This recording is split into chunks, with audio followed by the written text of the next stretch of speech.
Well, Congress voted to cut off federal funding for the left-wing community activist group ACORN, and then President Obama signed that into law. We reported on it, and now a federal judge has overturned it.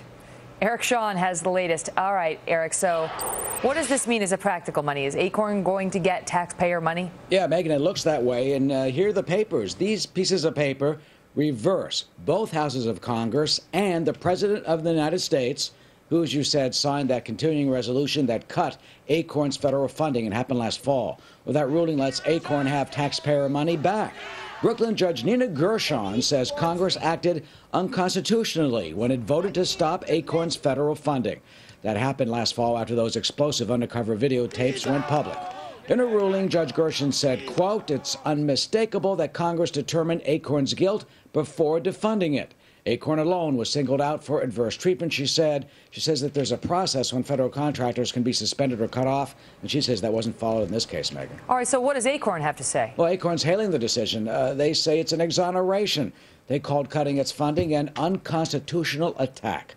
In a statement, Bertha Lewis, who is ACORN's head, also blamed what she called a politically motivated frenzy. She says it was fueled by what she calls the extreme right. That's a theme that's being echoed today by a group that represented ACORN in the lawsuit, the Center for Constitutional Rights. We believe that it was a campaign by the right wing to punish ACORN and to punish them for work they do on behalf of progressive causes and progressive politicians. Well, not so, says one noted ACORN critic, Republican Iowa Congressman Steve King.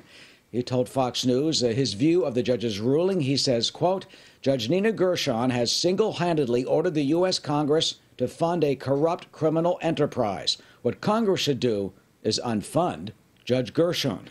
And by the way, there is still some more trouble for ACORN. 2 ACORN workers have been arrested in Milwaukee, charged with alleged voter registration fraud, very similar charges that we've seen in so many other cases across the country. All right, Eric Shawn.